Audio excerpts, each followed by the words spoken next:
Olá, querido, olá, querida. Sejam todos muito bem-vindos ao nosso canal Universo da Mulher.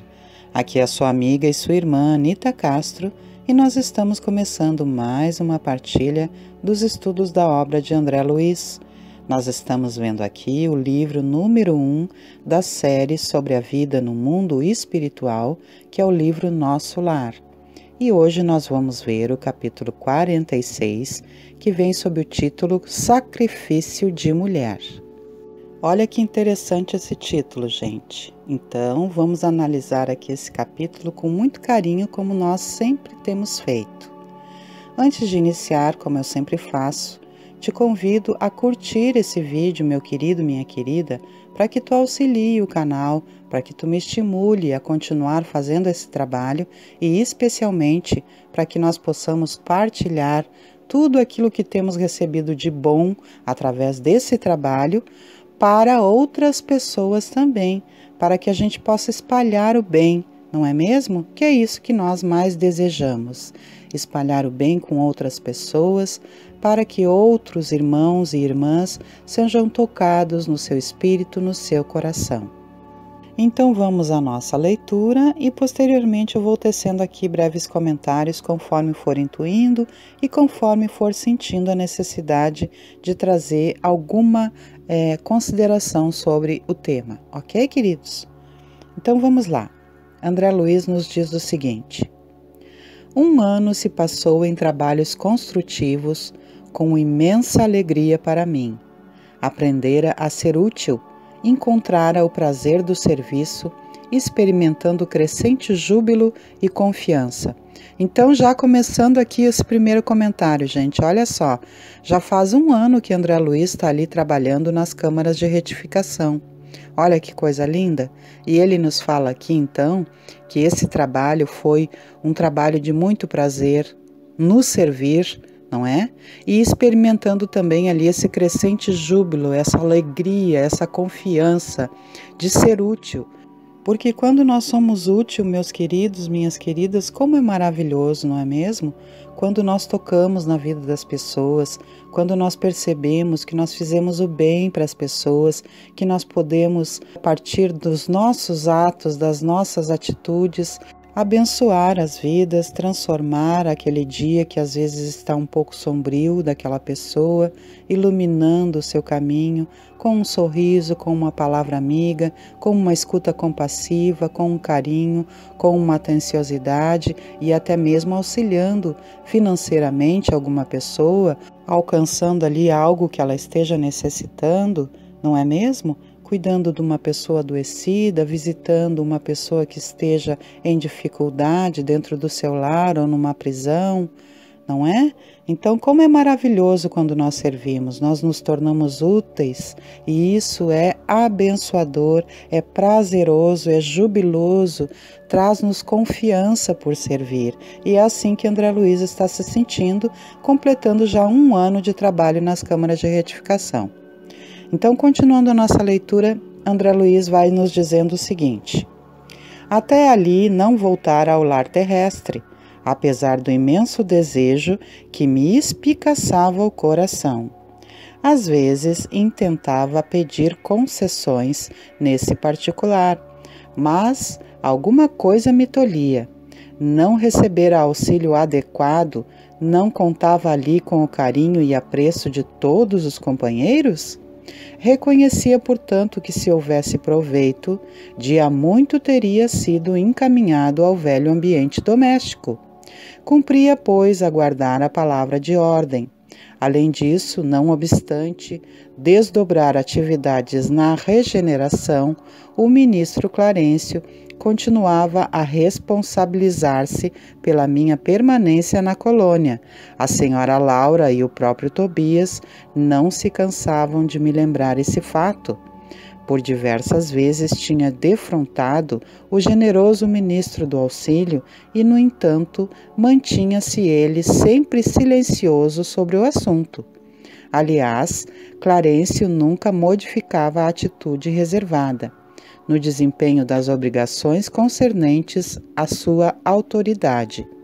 Apenas pelo Natal quando me encontrara nos festejos da elevação, tocara levemente no assunto, adivinhando-me as saudades da esposa e dos filhinhos, comentara as alegrias da noite e asseverara não andar longe o dia em que me acompanharia ao ninho familiar. Agradeci comovidamente, esperando cheio de bom ânimo. Entretanto, atingíramos setembro de 1940, sem que visse a realização de meus desejos. Então, olha só, gente, André Luiz ainda não visitou o lar doméstico aqui na Terra, não é? Ele ainda estava ali impedido de vir até a Terra porque ele estava em preparação. Quando os mentores ali que estavam auxiliando o André Luiz na sua elevação espiritual percebessem que ele estaria preparado, ele então viria visitar o lar terrestre que ele houvera deixado aqui com os filhinhos e com a ex-esposa. Prosseguindo a nossa leitura, então, André Luiz vai nos contando ainda mais. Diz o seguinte: confortava-me, porém, a certeza de haver preenchido todo o meu tempo nas câmaras de retificação com serviço útil. Não descansara. Nossas tarefas prosseguiam sempre, sem solução de continuidade. Habituara-me a cuidar dos enfermos, a interpretar-lhes os pensamentos. Não perdia de vista a pobre Elisa, encaminhando-a de maneira indireta a melhores tentames. Então, gente, só recordando aqui que a Elisa era aquela moça que, quando André Luiz era jovem ainda, encarnado aqui na Terra, eles tiveram um relacionamento, ela sendo ali trabalhadora da casa dele, e ele então invadiu o espaço da moça e ela se permitiu também que isso acontecesse. Eles tiveram então esse relacionamento curto, mas que marcou a vida dessa moça também com os sofrimentos, não é? E aí agora ela está ali na colônia, nas câmaras de retificação, e André Luiz tem tratado-a como um irmão trata uma irmã. Não ainda foi revelado a Elisa quem ele é, mas ele já sabe quem é a Elisa. Então, só para nós recordarmos esse momento que nós já vimos anteriormente aqui. Continuando a nossa leitura. À medida, porém, que se consolidava meu equilíbrio emocional, intensificava-se minha ansiedade de rever os meus. A saudade doía fundo. Em compensação, de longe em longe, era visitado por minha mãe, que nunca me abandonou à própria sorte, embora permanecesse em círculos mais altos. A última vez que nos avistáramos, ela me disse que tencionava cientificar-me de projetos novos.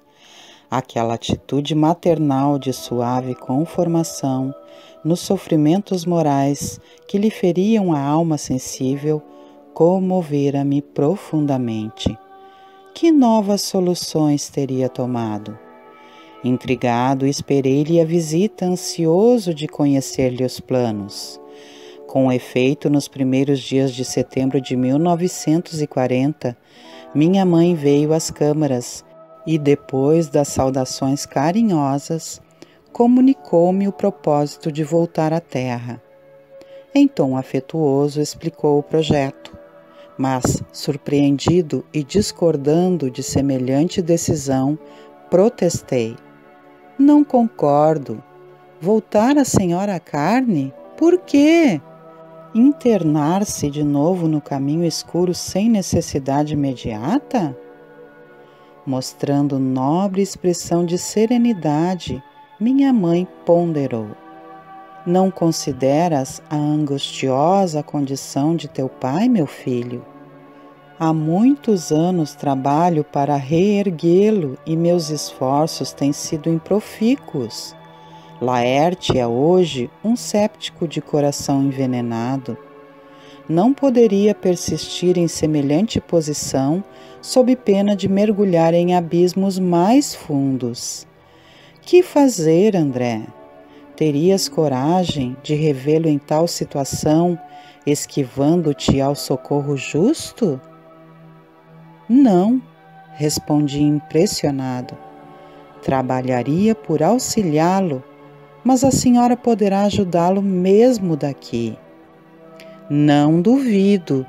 No entanto, os espíritos que amam verdadeiramente não se limitam a estender as mãos de longe.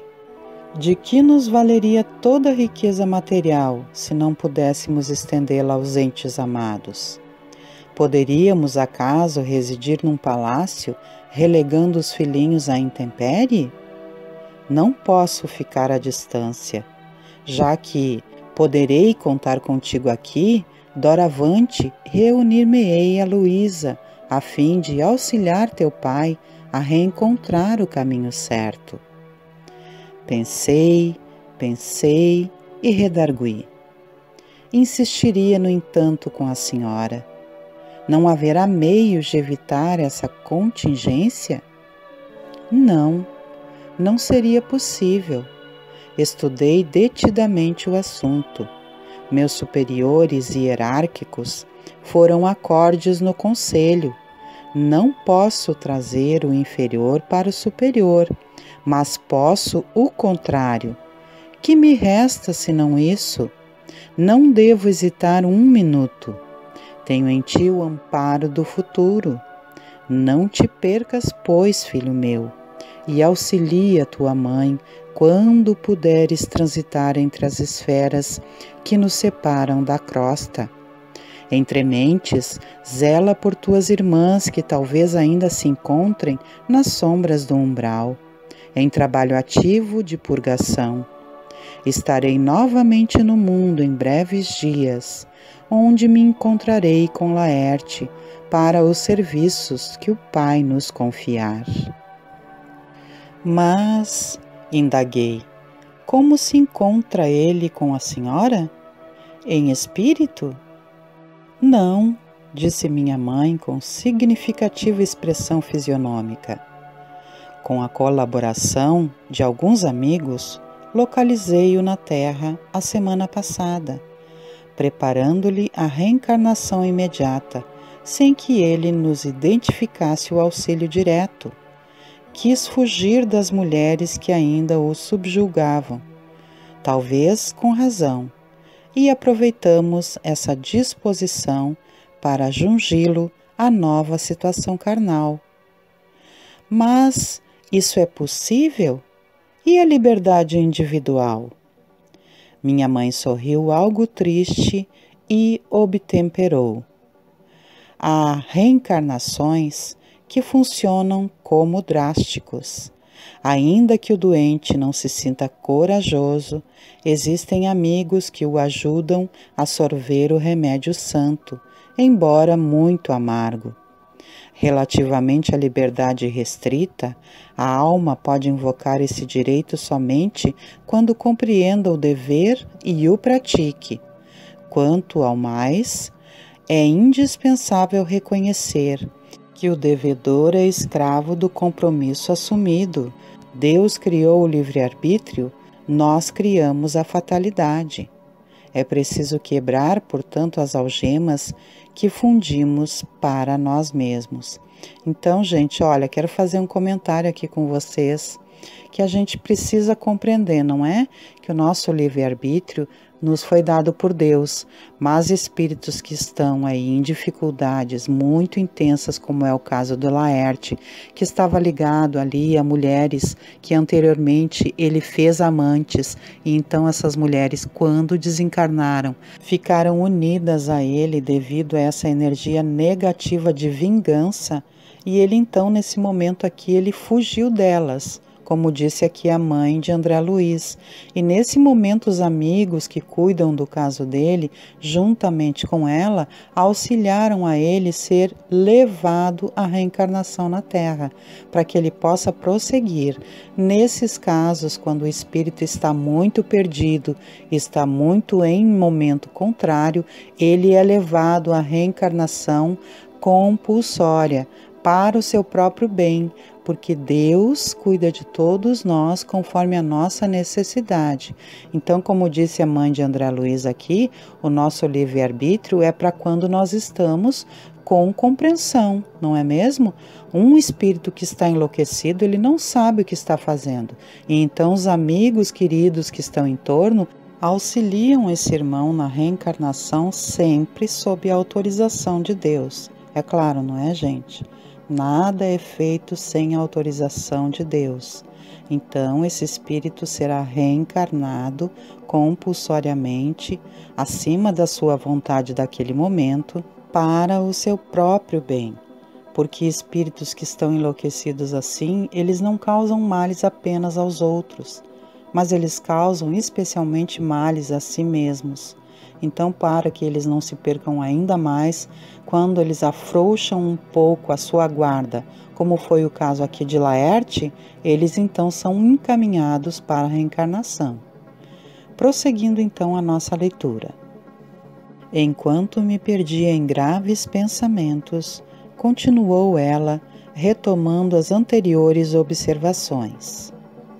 As infelizes irmãs que o perseguem, entretanto, não o abandonam, e não fosse a proteção divina por intermédio de nossos guardas espirituais, talvez lhes subtraíssem a oportunidade da nova reencarnação. Deus meu, exclamei, será então possível? Estamos à mercê do mal até esse ponto? Simples joguetes em mãos dos inimigos? Essas interrogações, meu filho, esclareceu minha genitora muito calma, devem pairar em nossos corações e em nossos lábios, antes de contrairmos qualquer débito e antes de transformarmos irmãos em adversários para o caminho. Não tomes empréstimos à maldade. E essas mulheres? Indaguei. Que será feito dessas infelizes? Minha mãe sorriu e respondeu: serão minhas filhas daqui a alguns anos. É preciso não esqueceres que irei ao mundo em auxílio de teu pai. Ninguém ajuda eficientemente, intensificando as forças contrárias, como não se pode apagar na terra um incêndio com petróleo. É indispensável amar, André. Os que descreem perdem o rumo verdadeiro, peregrinando pelo deserto. Os que erram se desviam da estrada real, mergulhando no pântano. Teu pai é hoje um séptico, e essas pobres irmãs suportam pesados fardos na lama da ignorância e da ilusão. Em futuro não distante, colocarei todos eles em meu regaço materno, realizando minha nova experiência.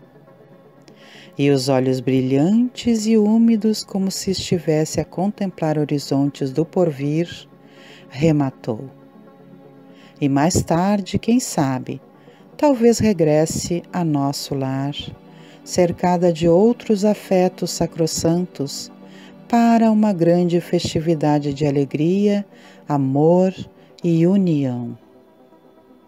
Identificando-lhe o espírito de renúncia, ajoelhei-me e beijei-lhe as mãos. Desde aquela hora, minha mãe não era apenas minha mãe. Era muito mais que isso.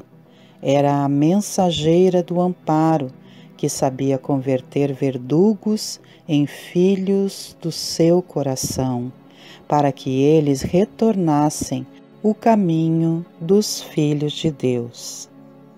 Então, gente, vocês entenderam agora por que o nome do capítulo, Sacrifício de Mulher? Olha que coisa mais linda o que a mãe de André Luiz vai fazer. Ela, sem necessitar reencarnar, vai reencarnar para auxiliar Laerte, que fora seu esposo, pai de André Luiz e de outras filhas que ela teve com ele, e então também vai assumir essas mulheres que foram amantes do seu marido na vida carnal e posteriormente na vida desencarnada, na vida posterior, na vida além, permaneceram ligadas a ele devido ao desejo de vingança por todo o mal que ele causara a elas. E isso então tornou-se um círculo vicioso. Essas pobres criaturas estavam ali, como disse a mãe de André Luiz, presas a essa lama da ignorância, e ela então reencarnaria para auxiliar não somente a Laerte, mas também essas moças que estavam envolvidas com ele, porque elas também precisavam de auxílio de amor. E ela então, animando no coração o desejo de quem sabe um dia retornar a nosso lar, não sozinha, mas sim com eles recuperados para o caminho de elevação das suas próprias almas.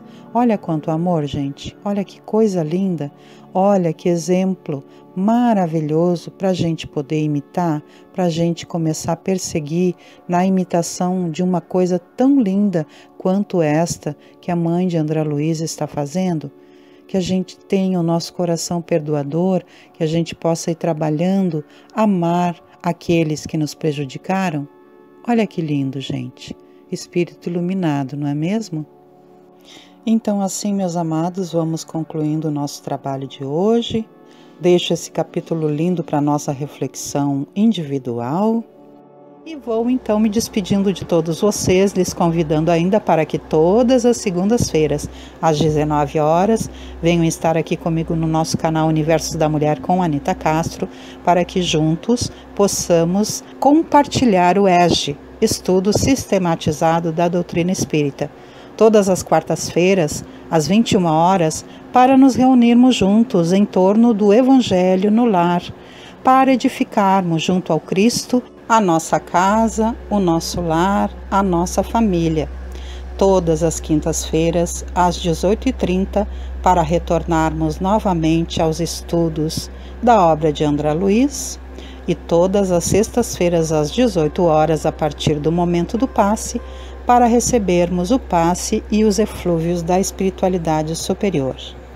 Sendo assim, meus queridos, desejando sempre que Deus Pai Todo-Poderoso, Jesus Cristo, nosso mestre, amigo e sempre fiel companheiro, Maria Santíssima, nossa mãezinha amorosa, e os nossos benfeitores espirituais, continuem, como sempre fazem, nos conduzindo ao bem e aos caminhos de elevação, e que nós, com gratidão, boa vontade, estudo e prática de tudo quanto temos aprendido, possamos seguir fazendo a nossa parte.